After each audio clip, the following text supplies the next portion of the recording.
Warahmatullahi wabarakatuh. Halo semuanya, apa kabar? Semoga dalam keadaan sehat walafiat tentunya ya. Berjumpa kembali dengan saya, Ibu Ayu Puspita Indasari, pada mata kuliah Bahasa Indonesia Tata Tulis Ilmiah. Oh ya, untuk pertemuan kedua ini, materi yang akan saya berikan adalah mengenai laras dan ragam bahasa. Untuk itu, mari kita lihat penjelasan saya berikutnya. Baik. Laras bahasa ya. Laras bahasa merupakan suatu kesesuaian antara bahasa dengan pemakaiannya, yaitu penggunaan tata bahasa dari pengguna harus menyesuaikan keadaan di mana dan untuk apa dia merangkai kalimat ya. Dengan kata lain, suatu bahasa harus sesuai dengan pemakaiannya. Seperti itu. Selanjutnya, definisi dari para ahli mengenai laras bahasa ya, ada dua pengertian mengenai laras bahasa di sini. Menurut Yuri dan Ellis pada tahun 1977 mengatakan bahwa laras bahasa adalah sejenis pencorakan bahasa yang kerap kali digunakan dalam sesuatu situasi yang komunikatif ya. Kemudian menurut Zabah tahun 1962 ya, menerangkan bahwa laras bahasa berupa susuk bahasa yang dipakai apabila bercakap atau mengarang, yaitu tentang perkataannya, ikatan ayatnya, jalan bahasanya, cara penyusunannya, dan atau bentuk peribahasanya. Selanjutnya, jenis laras bahasa ya. Laras bahasa ya, kita lihat dulu jenis laras bahasa di sini ya. Nah, ya. Jenis laras bahasa di sini ya, laras bahasa yang digunakan oleh masyarakat umum ya, seperti jadi di sini ada jenis laras bahasa. Yang pertama yaitu laras bahasa yang biasa. Laras bahasa biasa ini biasanya digunakan untuk masyarakat umum seperti di bidang hiburan, pengetahuan, penerangan, dan maklumat ya. Kalimat sederhananya sih bahwa laras bahasa yang biasa ini biasanya cirinya ringkas, padat, dan mudah dipahami oleh pembacanya atau pendengarnya seperti itu. Kemudian laras bahasa khusus adalah suatu laras bahasa yang digunakan dalam pembuatan karya ilmiah, proposal, dan karya-karya umum lainnya seperti itu ya. Selanjutnya kita lihat laras ilmiah. Ya, laras ilmiah, apa itu laras ilmiah? Ada yang tahu? Ya, laras ilmiah merupakan sebuah tulisan yang bersifat ilmiah, hasil rangkaian gagasan yang merupakan hasil pemikiran, fakta, peristiwa, gejala, dan pendapat. Ya, jadi ciri-ciri dari karya ilmiah di sini yaitu ada 3. Yang pertama harus tepat dan tunggal makna. Jadi tunggal makna itu artinya mempunyai makna yang satu, ya, tidak bermakna yang banyak, ya. Artinya kalau makna yang satu ya tidak remang. Coba kalau maknanya banyak kita remang-remang ini ya. Si pembaca atau si pendengar bingung ini. Kira-kira seperti apa yang ingin disampaikan, informasi yang ingin disampaikan oleh si pembicara atau penulis ya. Kemudian harus secara tepat mendefinisikan istilah ya, sifat dan pengertian yang digunakan agar tidak menimbulkan kerancuan atau ambigu, keraguan seperti itu ya. Selanjutnya harus singkat, berlandaskan pada ekonomi bahasa. Nah, kenapa di sini dikatakan ekonomi bahasa? Ya, sudah kita ketahui bahwa kalau ekonomi itu dengan modal yang sekecil-kecilnya dan mendapatkan hasil sebesar-besarnya. Artinya begini, ada unsur penghematan di sana ya. Artinya ada unsur penghematan di kata ekonomi, sehingga kalau dihubungkan dengan bahasa yang hemat, artinya bahwa bahasa juga tidak boleh berlebih-lebihan. Ketika kita mengedit, ketika kita menulis sesuatu, jika ada kata-kata atau ada kalimat yang sekiranya tidak penting, ya lebih baik dihapus saja seperti itu daripada menimbulkan parafase atau makna yang lain kepada si pembaca atau si pendengarnya. Seperti itu ya. Selanjutnya, karya ilmiah populer ya. Laras ilmiah populer ini merupakan sebuah tulisan yang bersifat ilmiah, tetapi diungkapkan dengan cara penuturan yang mudah dimengerti. Seperti itu ya. Nah, karya ilmiah populer ini mempunyai ciri seperti saya sebutkan salah satunya tidak selalu merupakan hasil penelitian ilmiah, ya. Nah, biasanya ya laras ilmiah populer ini banyak kita jumpai di majalah-majalah seperti itu ya. Memang dia bukan hasil dari karya ilmiah ataupun penelitian seperti yang pada karya ilmiah tadi ya, laras ilmiah tadi. Tetapi cara mengungkapkan dan penuturannya mudah dimengerti oleh si pembaca seperti itu ya. Nah, kemudian selanjutnya kita lanjutkan di pengertian selanjutnya. Nah, ini ada macam-macam laras ya. Di sini ada laras bahasa hukum ya. Laras bahasa hukum, ada laras bahasa biografi, ada laras bahasa iklan, dan sampai laras bahasa jurnalistik. Jadi semua bidang-bidang ini mempunyai laras-laras tertentu ya, mempunyai laras-laras tertentu yang untuk pengertiannya bisa kalian nanti lihat di e-learning ya, di laman e-learning. Seperti apa laras bahasa hukum, seperti apa laras bahasa ekonomi, ya, laras biografi, laras bahasa iklan, serta laras bahasa jurnalistik ya, seperti itu. Nah, selanjutnya kita lihat ragam bahasa. Oh ya, sampai di sini ada yang mau tanyakan mengenai laras bahasa. Baik ya, sudah mengerti semua ya. Tinggal nanti bagaimana kalian mengimplementasikannya dari apa yang sudah kalian mengerti dari laras bahasa tadi. Oke ya. Selanjutnya ragam bahasa ya. Kita lihat pengertiannya ragam bahasa. Ada banyak sekali ya. Di sini saya sebutkan salah satunya bahwa ragam bahasa itu ya adalah variasi bahasa menurut pemakaiannya yang berbeda-beda menurut topik yang dibicarakan, menurut hubungan pembicara, kawan bicara, orang yang dibicarakan, serta medium pembicara. Intinya ya, ragam bahasa ini kita lihat dulu semuanya ya, mulai dari situasi pemakaiannya, apakah kita berada dalam situasi yang formal ataupun non formal ya. Ketika kita menggunakan ragam itu secara formal, tentunya orang yang kita ajak bicara juga berbeda ya, konteksnya dan kontennya juga berbeda. Jadi ketika kita berada dalam situasi yang formal, orang-orang yang ada dalam situasi formal tentunya kita sebagai pembicara bisa bisa menampilkan ya, bisa membedakan nih mana bahasa yang formal dan mana bahasa yang non formal ya, seperti itu. Kemudian selanjutnya kalau sudah dari pengertian tadi, kita bisa melihat fungsi bahasa ya, fungsi ragam bahasa. Kalau dilihat secara keseluruhan dari fungsi bahasa ya, terutama bahasa Indonesia dalam kapasitasnya sebagai bahasa nasional ya. Kenapa dikatakan bahasa nasional? Karena bahasa Indonesia adalah bahasa satu-satunya negara kita. Tidak ada bahasa yang lain ya. Jadi bahasa Indonesia adalah bahasa satu-satunya negara kita. Seperti itu ya. Nah, kalau dilihat dari fungsi bahasa Indonesia ya, fungsinya yang pertama mampu menyatukan ribuan bahasa yang beragam di Indonesia ya. Sudah pasti ya.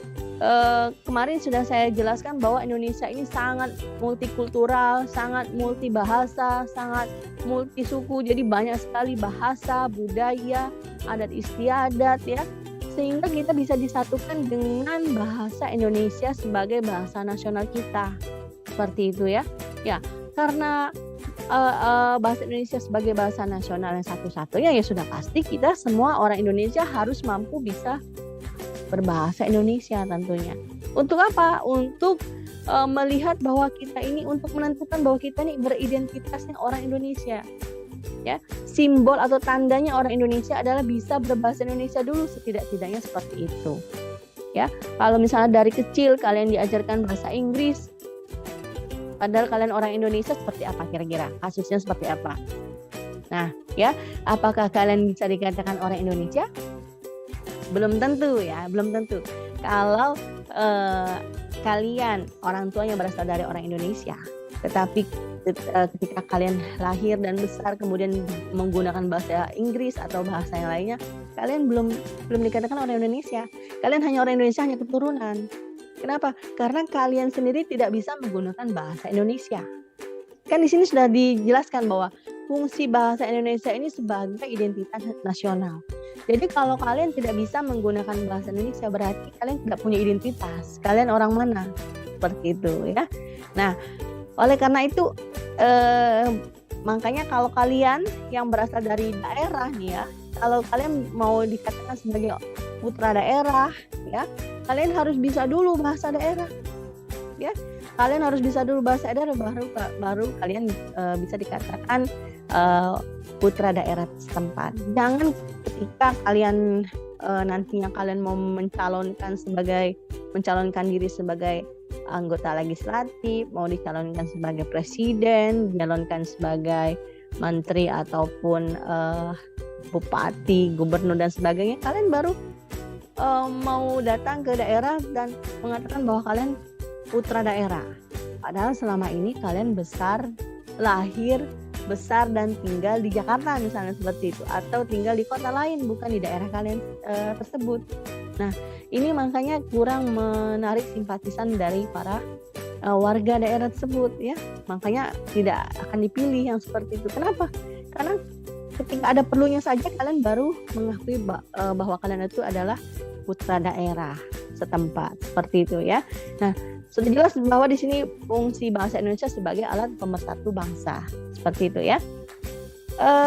Selanjutnya kita lihat jenis-jenis dan ragam bahasa ya. Ada ragam bahasa sastra, ada ragam bahasa ilmiah ya. Kalau ragam bahasa sastra biasanya seperti apa?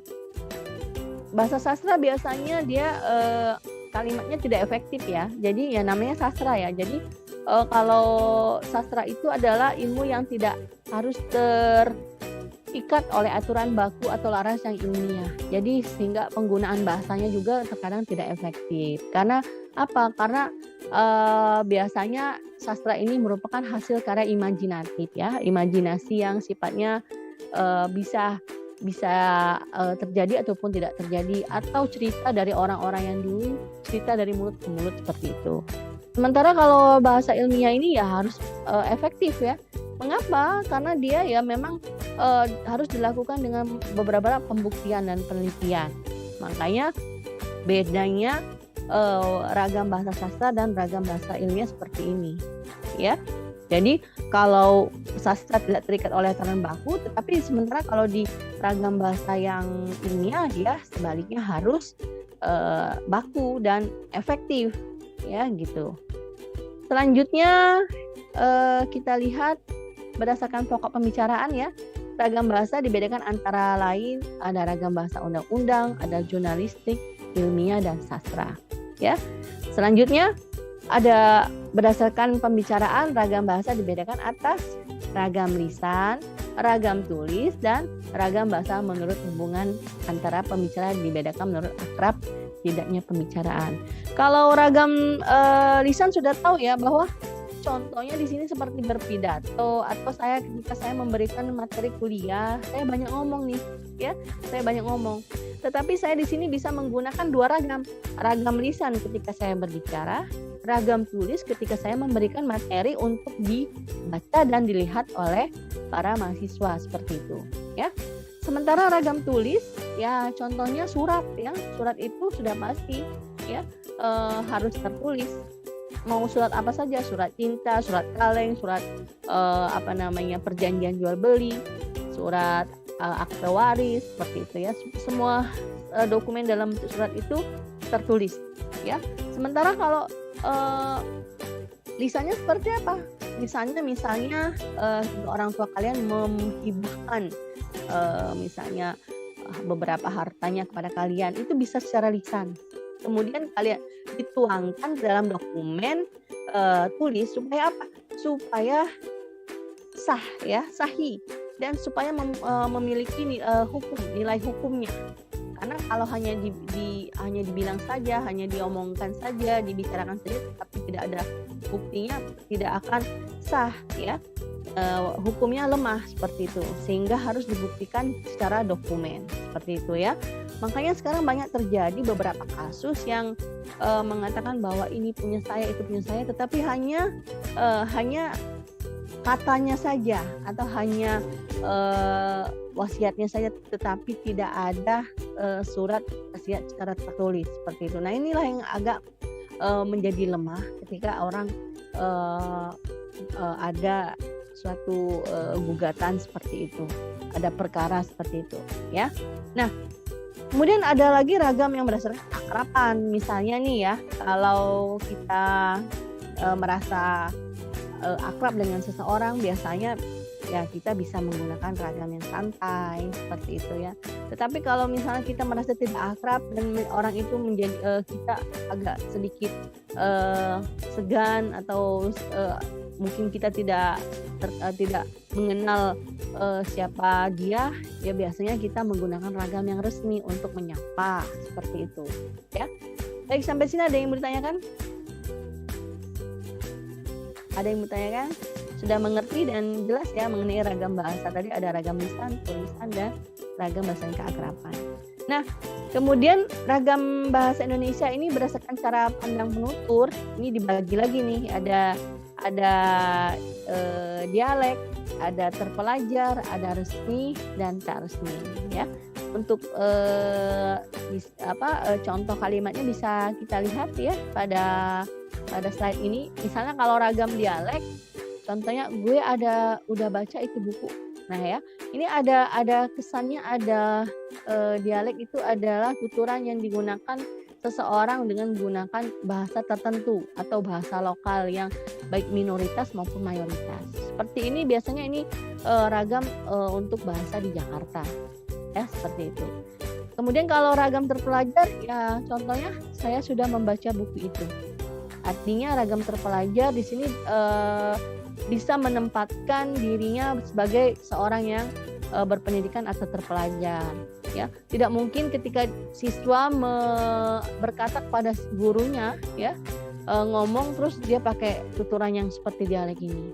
Nah, ini seperti apa kita kalau lihat siswa seperti ini mungkin ya tidak sopan seperti itu ya. Kemudian ada ragam resmi. Sama ya, ragam resmi juga sama dengan ragam terpelajar. Mengapa sama? Karena antara ragam terpelajar dengan ragam resmi ini posisinya hampir sama. Ragam terpelajar dia berada di lingkungan pendidikan yang resmi ya. Sementara ragam resmi ini situasinya nih ya, mau dia berada di lingkungan pendidikan, di lingkungan kantor, instansi pemerintahan, yang jelas ketika dia berkata ya harus sesuai dengan situasi pada saat pembicaraan itu dilakukan. Sementara ragam tidak resmi atau tak resmi misalnya seperti ini, saya sudah baca buku itu ya. Jadi bedanya nggak harus pakai membaca. Saya sudah baca buku itu, saya sudah membaca buku itu ya. Atau saya sudah baca buku itu ya, seperti itu. Kemudian kita lihat selanjutnya. Nah, ini banyak sekali ya, nanti bisa kalian lihat sendiri di materi pada pertemuan ini yang sudah saya bagikan di laman e-learning ya. Kalian bisa lihat. Kemudian ada ragam bahasa berdasarkan media pengantarnya, ada ragam lisan, ragam tulis. Seperti yang saya jelaskan tadi, kalau ragam lisan ya sudah pasti diucapkan secara lisan ya, secara langsung kepada orang atau orang yang mendengarnya seperti itu. Sementara kalau ragam tulis ya harus dilakukan dengan bantuan alat tulis seperti ini ya, seperti itu. Kita lihat ada keunggulan dan kelemahan dari ragam lisan ya. Keunggulannya apa? Keunggulannya karena dia ragam lisan ya ini ya berlangsung cepat karena langsung seperti itu ya. Tidak menggunakan alat bantu, bisa dilakukan dengan ekspresi atau mimik muka, dan kalau ada kesalahan bisa langsung dikoreksi atau diperbaiki. Sementara kelemahannya nih, kalau karena dia cuma ngomong aja berarti tidak punya bukti. Itu misalnya orang kalau ngomong kan buktinya apa? Buktinya mana? Nah ya, buktinya apa? Buktinya mana? Kata siapa? Ya. Nah, sementara itu kalau di ragam lisan kan tidak ada yang harus menunjukkan bukti. Kenapa? Karena yang dia tampilkan adalah pembicaraan, perkataan seperti itu, bukan dari tulisan atau dokumen yang secara tertulis ya. Karena dia nggak punya bukti ya, dia ya ini ya mudah dimanipulasi tentunya seperti itu ya. Karena dia tidak punya bukti, dia ya mudah dimanipulasi seperti itu ya. Sampai sini ada yang mau ditanyakan? Sampai sini ada yang mau ditanyakan? Oke. Kalau tidak ada, kita lihat berikutnya.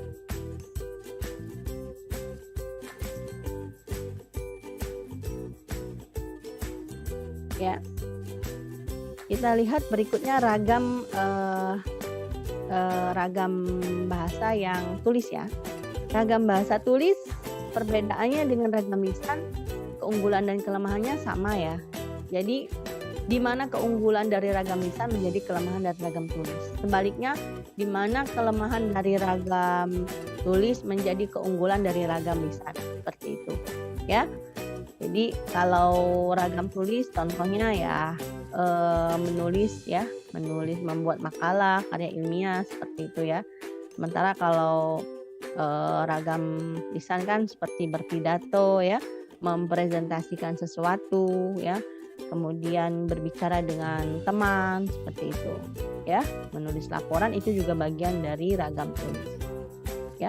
Oke, sampai sini ada yang mau ditanyakan mengenai laras dan ragam bahasa untuk pertemuan kedua ini ya. Untuk contoh-contohnya kalian bisa lihat di ini ya, di materi yang sudah saya bagikan ya, di e-learning sudah saya letakkan di sana, sudah saya unggah di sana ya.